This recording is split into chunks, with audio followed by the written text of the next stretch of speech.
La pregunta que tengo es específicamente si igual que en los años 90 es válido y razonable que exista la distinción entre un órgano administrativo electoral y un órgano judicial electoral. En todo caso, esto implicaría la subsistencia de un tribunal especializado en la materia. Y por supuesto que en su caso sea parte del Poder Judicial Federal, es decir, que por sí mismo no sea autónomo, sino que se encuentre dentro de un poder del Estado. También me surgiría la duda si igual que en los 90s y en su caso en la experiencia del derecho comparado, sigue siendo razonable que el nombramiento de los magistrados electorales excluya al Poder Ejecutivo del nombramiento y que sea un sistema que actualmente sirve con pesos y contrapesos, es decir, que es una propuesta de ternas a cargo de la Suprema Corte de Justicia de la Nación y que se presenta al Senado para que sean en su caso aprobados por mayorías calificadas. Ahora, la pregunta que también me haría es, y en ese sentido, ¿cuál sería el papel o la razonabilidad de una carrera judicial electoral, si se encuentra esta o no imperfecta? Yo creo que el punto fundamental de esto es si de alguna manera no sería razonable incluir a los magistrados electorales en una carrera judicial electoral. Y en su caso, que estos puedan participar de un principio de estabilidad, quizá uniéndose a otros órganos del mismo Poder Judicial. Sé que son muchos los temas y muchas las dudas, pero es de verdad una gran oportunidad el tener aquí a estas personalidades, particularmente a los fundadores de la justicia electoral en México. En fin, yo hasta aquí dejaría mi duda. Muchas gracias, magistrada Yanina Talora.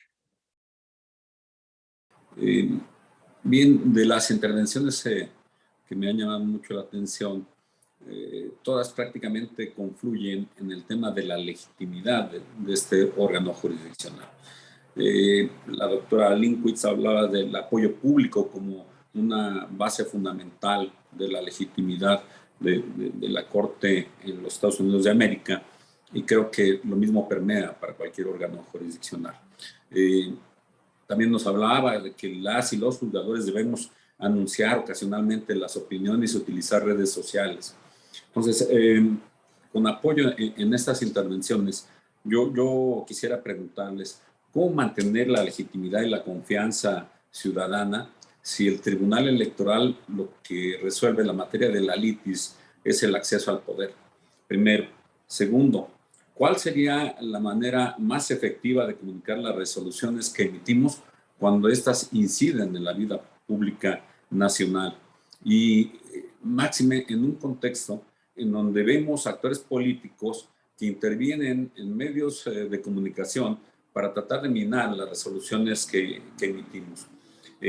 ¿Sería importante contar con la figura de la vocería o cómo comunicamos nuestras sentencias de la mejor manera? Ya se dijo, se utilizan en algunas ocasiones infografías, pero sería interesante tener un vocero en el tribunal, o sería importante, o tendría que ser el magistrado ponente del asunto o algún magistrado designado por el Pleno el que comunicara sentencias relevantes.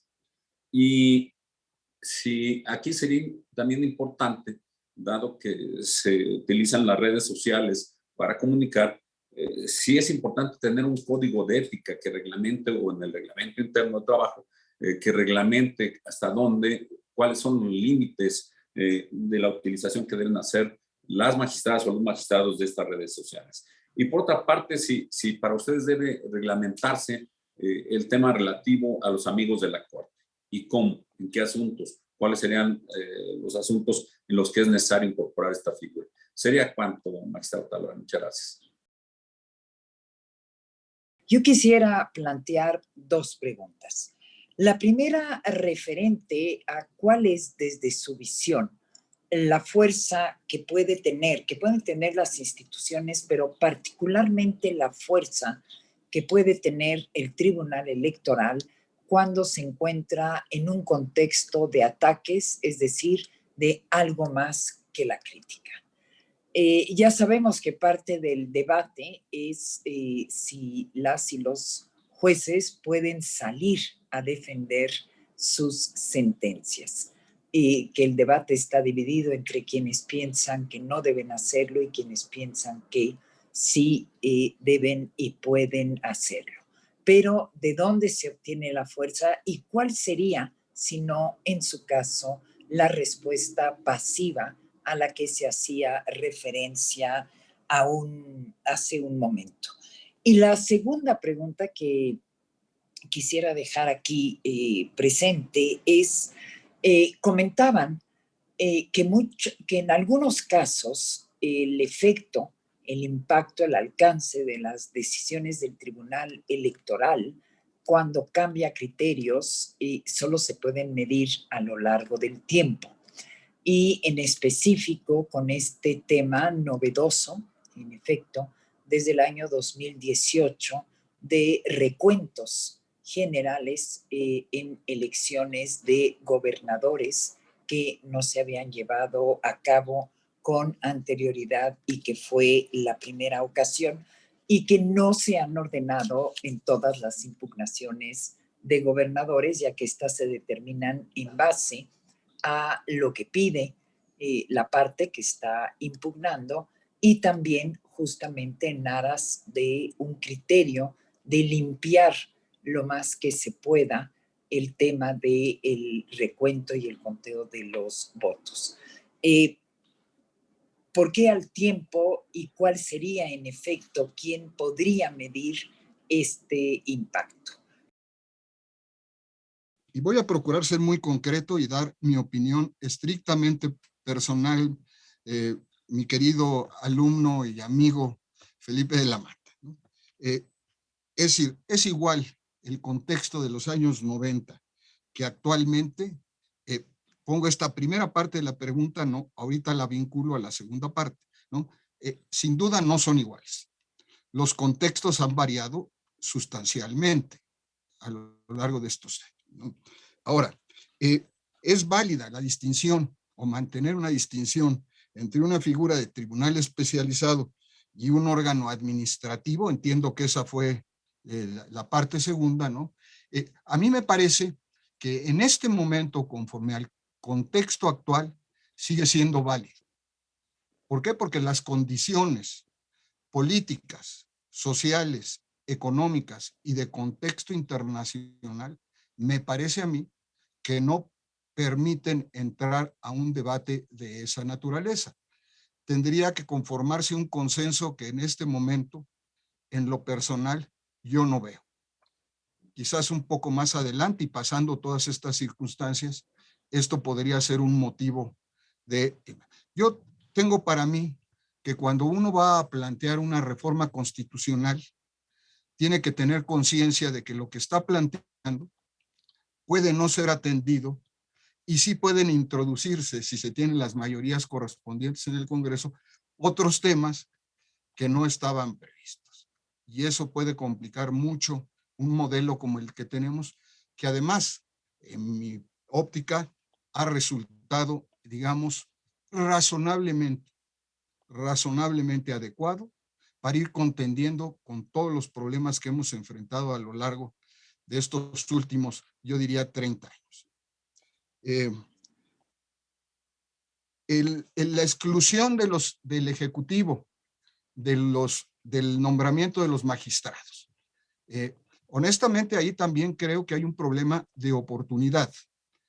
En este momento creo que de ninguna manera sería conveniente el pretender introducir ese cambio. ¿Por qué? Porque puede generar, ¿no?, una situación disruptiva, permítanme la expresión, ¿no?, si la selección de los candidatos no es la adecuada y si la selección de los candidatos está sesgada para que favorezcan una u otra ideología, ¿no?, una u otra posición política. Consecuente también, yo en esto no me pronunciaría a favor en este momento de una decisión tan importante como puede ser esa, ¿no? la verdad es que, ¿cuál sería la razonabilidad, ¿no? En términos de la carrera judicial electoral.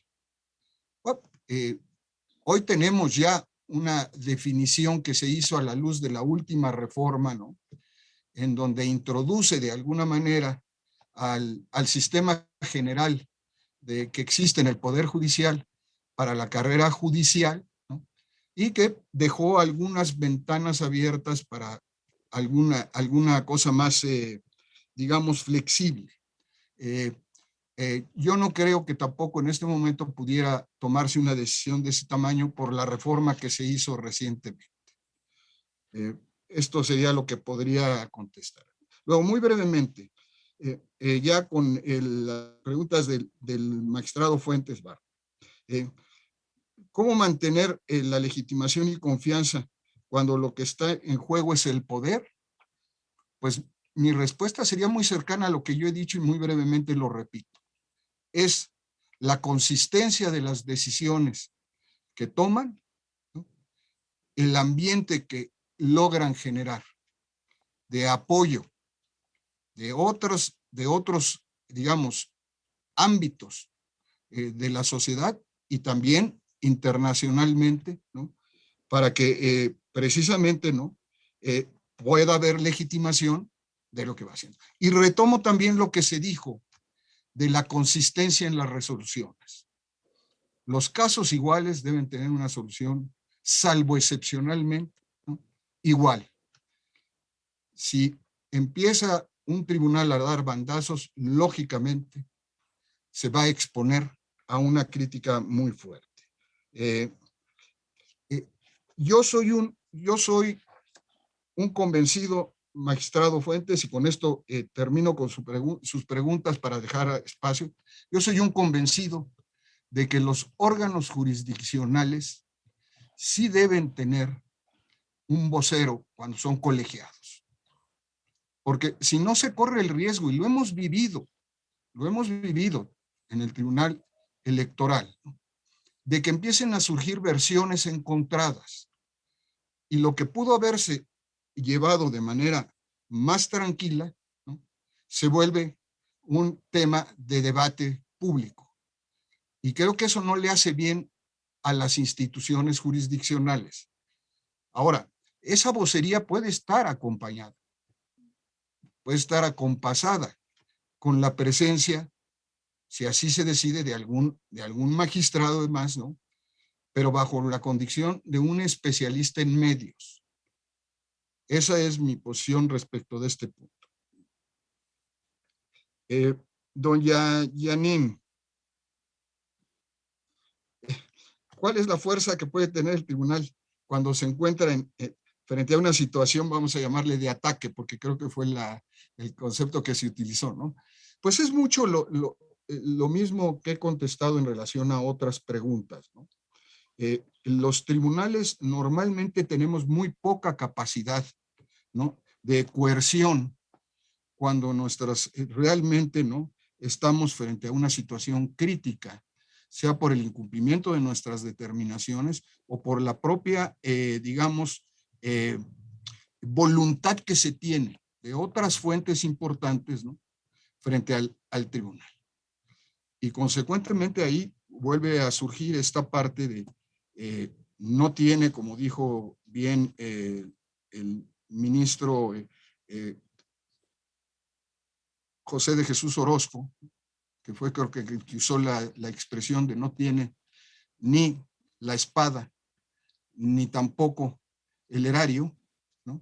Y consecuentemente su autoridad se vuelve de tipo moral y ética, ¿no? Y por supuesto con base en lo que debe ser una solución jurídica. Thank you.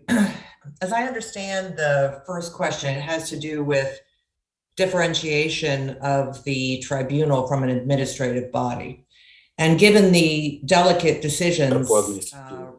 Y debido a las decisiones delicadas que el tribunal toma respecto a otros poderes, voy a evitar, yo evitaría cualquier cambio institucional o estructural que pudiera de cualquier manera debilitar la perspectiva del tribunal como una perspectiva constitucional, como un cuerpo judicial independiente. En ese sentido, la selección de las magistrados al mismo nivel, homologarla como un proceso de la Suprema Corte, porque últimamente deciden casos similares y en términos y para maximizar el cumplimiento de sus sentencias derivados del proceso de selección, no como una corte administrativa, sino como un miembro completo del Poder Judicial. Esa sería mi posición al respecto. En términos, y por cierto, en Estados Unidos, solo como un ejemplo, hay cortes especializadas, por ejemplo, las cortes de impuestos, pero es una corte, no se considera un cuerpo administrativo, es una corte, y sus decisiones son en consecuencia, sus decisiones más probablemente serán respetadas. Respecto a la vocería y cómo el tribunal debería interactuar con ellos, creo que en la medida en la que el tribunal anuncie sus opiniones, sus decisiones,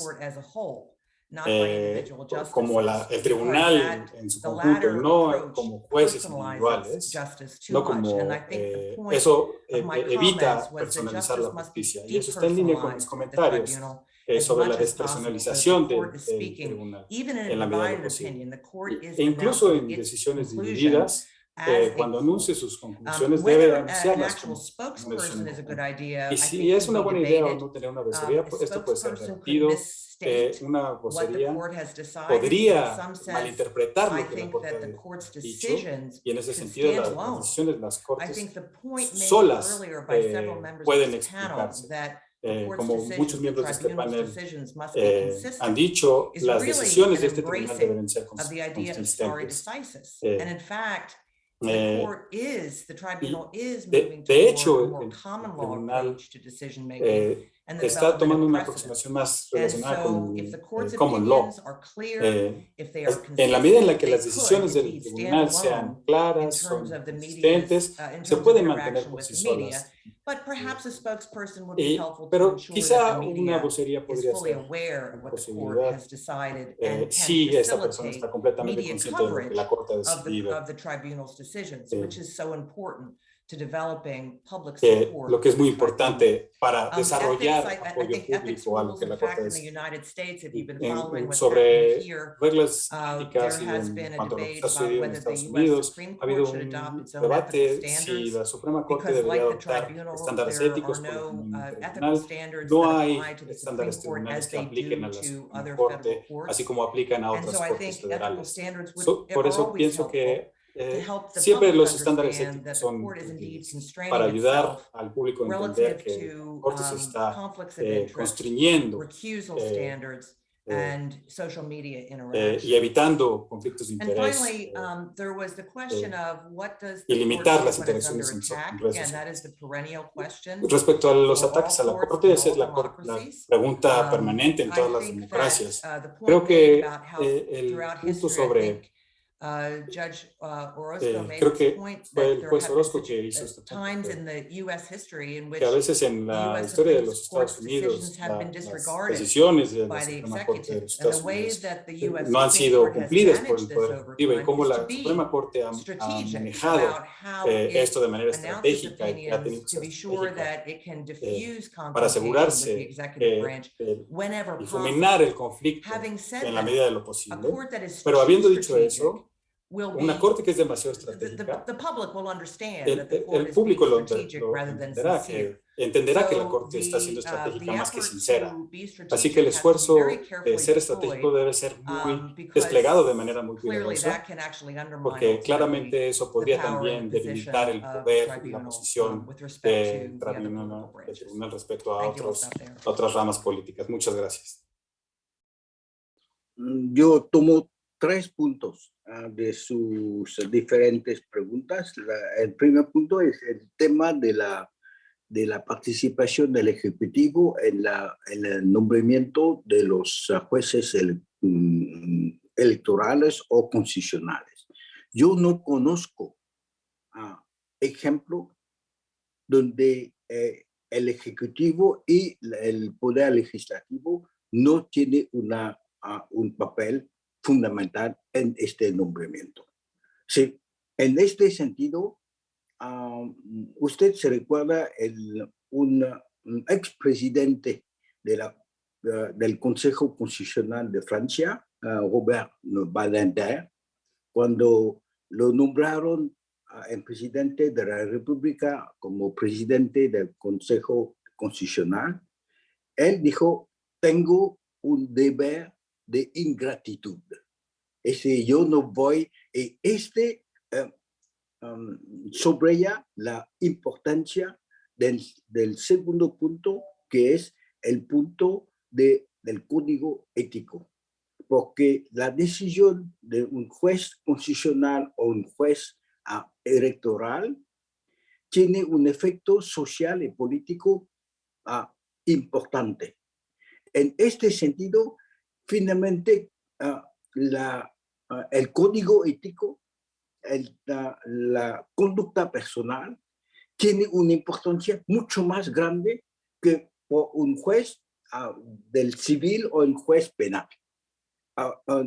Actualmente en Indonesia, donde estoy, hay un escándalo de que el presidente de la Corte Suprema se va a casarse con la hermana del presidente de la República.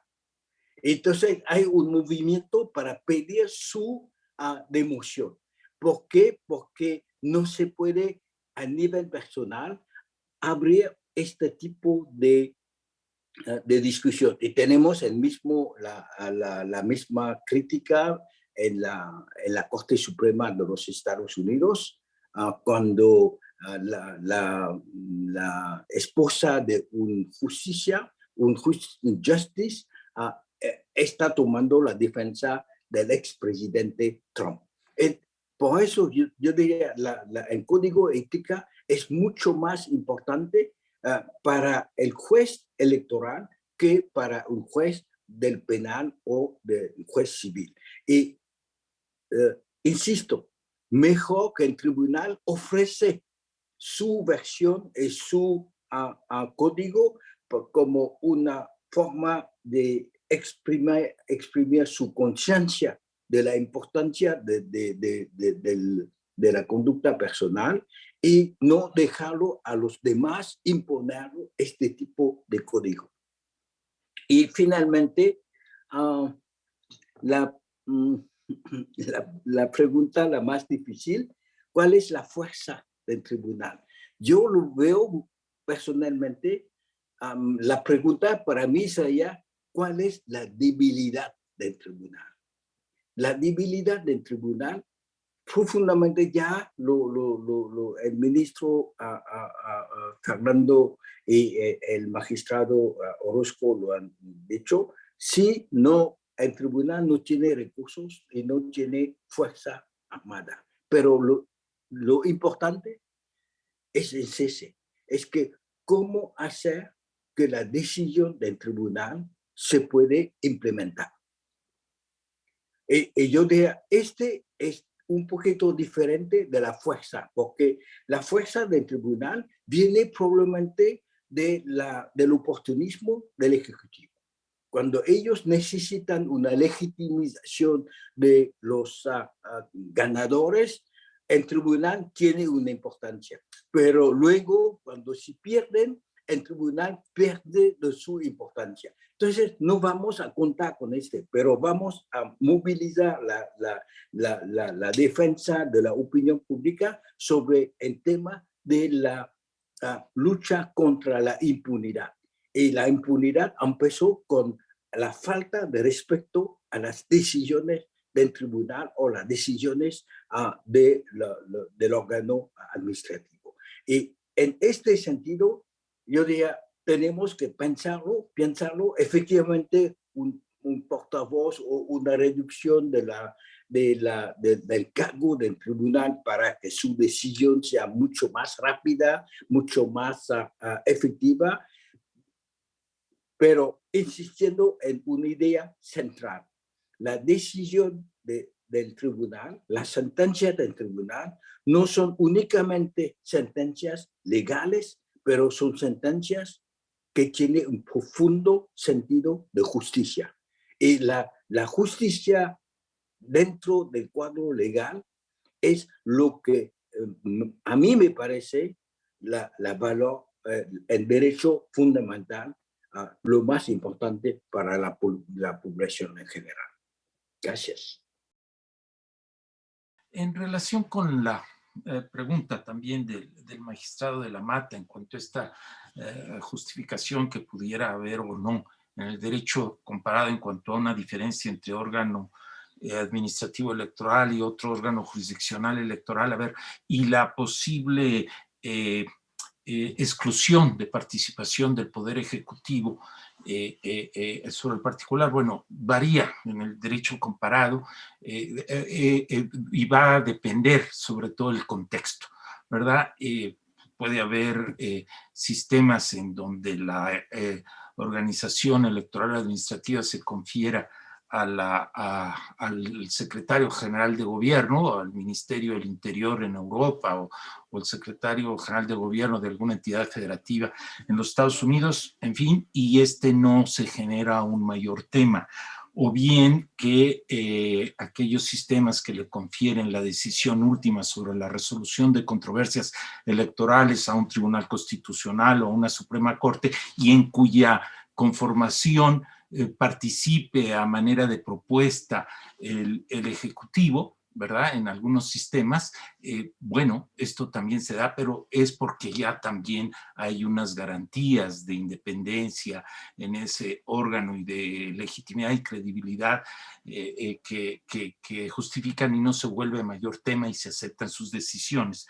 Pero atendiendo al contexto, en sistemas como el nuestro, en donde provenía de la existencia de un sistema de partido político hegemónico y con un hiperpresidencialismo, un poder ejecutivo preponderante, se decidió excluir al ejecutivo de la conformación de los órganos electorales y a través de la reforma de 1996, pero que me da la impresión que este contexto que existía en este momento en la actualidad ante el riesgo de que se restaure un partido hegemónico y un poder ejecutivo exacerbado, pues entonces yo creo que no han cambiado las condiciones que pudieran justificar que ya no es necesario que pudiera distribuirse. De ahí que coincida con quienes me antecedieron la palabra, particularmente el ministro Franco, en que se pudiera conservar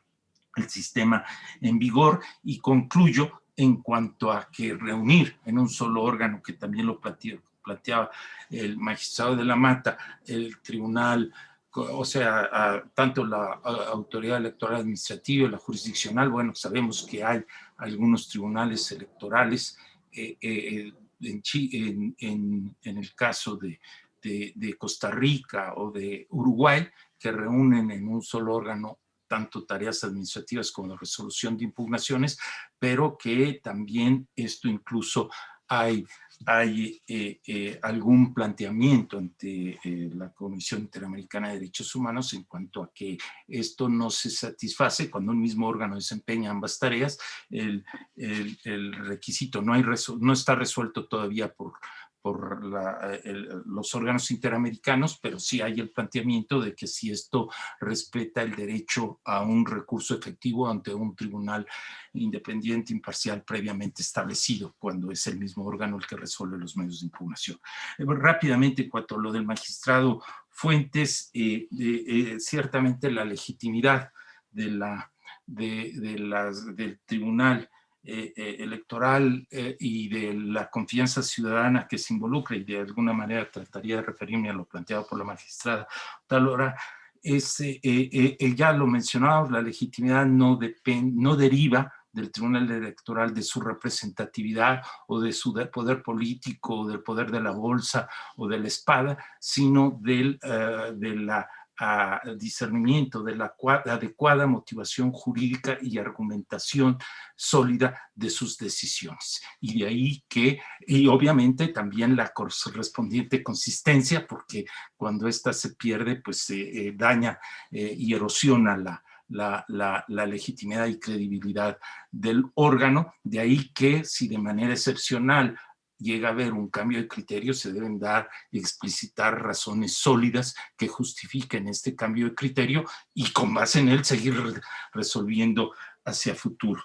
La vocería, yo también coincido en que es algo que podría pensarse. Lo que sí es claro, que haya siempre una voz y que lo que se decide y sostiene ante medios es precisamente la decisión de la sala superior, léase la mayoría.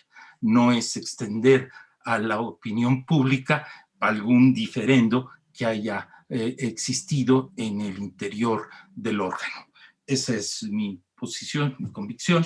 Y bueno, yo ya no para no extenderme aquí, suspendo. Muchas gracias. Yo empezaría diciendo, no existen diseños perfectos de designación, pero yo coincido.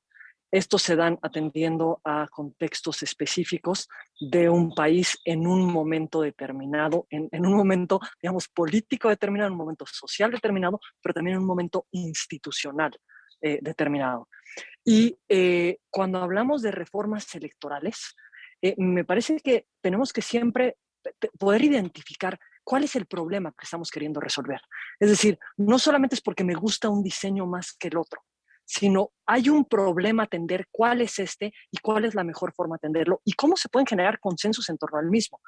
Precisamente por algo que señalaba el magistrado Fuentes, porque lo que no podemos perder nunca de vista es que se resuelve en los órganos electorales, la disputa por el poder público. Entonces, los consensos entre quienes participan en un proceso electoral, la claridad, transparencia sobre las razones que están detrás de estas modificaciones y de estos cambios, también de cara a la ciudadanía, porque también la ciudadanía es participante en los procesos electorales, es quien toma la decisión en los procesos electorales, no se vuelven un tema irrelevante, me parece. Ahora, y se tiene que buscar, hay un contexto en el que esta discusión pública se puede dar, creo que eso no lo podemos perder de vista. Segundo, y aquí voy a vincular la pregunta del magistrado Fuentes y la de la magistrada Otalora. La legitimidad del tribunal, yo sí creo, insistiré en, y como lo han dicho los colegas que están en la mesa, depende de la consistencia, de la predecibilidad de las decisiones, de la confianza, de la legitimidad del órgano, de esta autoridad moral, pero no solo cuando lo que hay es cuestionamientos, incluso cuando lo que hay es ataques. Precisamente la mayor defensa ante esos ataques es el propio actuar de la autoridad electoral y lo que haya podido construir a partir de ese actuar o lo que vaya construyendo a partir de esa actuación. Ahí, en eso me parece a mí que radica la transparencia, la fortaleza, y por eso yo hice mucho énfasis en mi primera intervención en la importancia de transparentar, la importancia de tener diálogos abiertos de cara a la ciudadanía que puedan, en los que se puedan escuchar y contrarrestar las distintas posiciones que hay sobre un determinado tema. Que pueden encontrar estos puntos de coincidencia incluso en la diferencia. Y en esto yo vería con mucho cuidado el tema de la vocería. ¿Y por qué vería con mucho cuidado el tema de la vocería? Porque hagámonos cargo un poco del contexto que se tiene y del contexto que se ha vivido en los últimos años. La vocería no resuelve problemas internos de comunicación, no resuelve problemas internos sobre la definición del alcance de las propias decisiones que ha tomado el órgano jurisdiccional. Y para que esto se logre, se tiene que dar en un diálogo que se desarrolle bajo la lógica de un respeto y reconocimiento mutuo, bajo, me parece, el respeto a las diferencias y el respeto a las mayorías, pero también a las minorías. Digamos, en cuanto a posiciones, si se reconoce la legitimidad de tener distintas posiciones, aunque la decisión que va a prevalecer es la decisión que tomó la mayoría como órgano, pero el cómo se toma esa decisión se vuelve relevante también para cómo se comunica esa decisión. Cómo se toma esa decisión también se vuelve relevante para cuáles son las reglas o códigos de ética o de funcionamiento que se tienen al interior del Tribunal Electoral. Y cuando se habla, ojo, yo ponía el ejemplo de Campeche, no porque, digamos, el recuento de Campeche se tenga que replicar en todas las elecciones, sino porque cuando se hacen cambios de criterios, tiene que ser un tema razonado y en el que las diferencias o las razones que llevan, hay dos tipos de cambios de criterio. Un cambio de criterio en el que literal se cambia el criterio. Digamos, antes pensábamos que esto se tenía que interpretar de esta forma y ahora pensamos que se tiene que interpretar de esta otra. Y cuando eso ocurre, realmente lo que sirve es que la explicación sea clara, sea abierta y sea transparente y que se reconozca. Nos dimos cuenta que este criterio no alcanzaba. Voy a pensar en los informes de labores de los servidores públicos. Cuando de pronto el 134 constitucional no les aplicaba y de pronto resulta que sí les aplica el 134 constitucional en una sentencia en la que dicen, siempre hemos dicho que les aplica el 134, cuando exactamente habían dicho lo contrario, habían dicho que era una excepción al 134, pero la sentencia trata de decir que se está manteniendo un criterio que no se está manteniendo.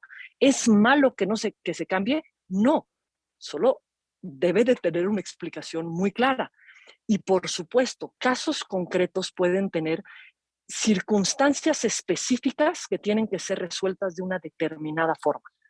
Pero siempre que esa circunstancia específica se dé, siempre tiene que haber, digamos, una forma de proceder ante esas diferencias. No puede, me parece que uno de los mayores riesgos que enfrenta la autoridad jurisdiccional es cuando la percepción que se genera es según el sapo la pedrada. Digamos, porque si un caso se resuelve y no se explica con suficiencia por qué, dónde están esas diferencias, o cuando se vuelven a presentar esas diferencias, no aplica el mismo criterio que en el caso anterior, entonces es donde lo que se genera es una percepción de falta de consistencia. ¿Quién mide la consistencia? Todos. Todos. La opinión pública mide la consistencia, la ciudadanía mide la consistencia. Los académicos miden la consistencia, las discusiones públicas miden la consistencia. Esto es, digamos, y podemos tener percepciones distintas, pero hay digamos, un contexto de exigencia y de rendición de cuentas sobre la actuación de los servidores públicos, de los órganos electorales, en particular los órganos jurisdiccionales, que hace que podamos discutir lo que se ha resuelto, y me parece que eso es una virtud en nuestro sistema democrático. Malo fuera que no pudiéramos discutir qué se resolvió. Acátese, pero digamos, derecho de pataleo podemos tener todos, y derecho de poder discutirlo y poner distintos puntos sobre la mesa se tienen que mantener. Y cómo en ese contexto hay una fortaleza del órgano electoral, del órgano jurisdiccional, cuando se puede explicar por qué. Y cuando se puede tener una línea de tiempo y decir, a ver, cuando fue con este actor pasó esto, cuando pasó con el siguiente actor pasó lo mismo, porque estábamos en esta decisión que tenía estas características. Solo que si las características resultan ser exactamente las que solo le pueden aplicar a un actor político, ahí nuevamente entramos en el problema que puede derivar en que haya esta percepción de bandeo en las decisiones, y eso es lo que más me parece puede afectar al órgano jurisdiccional.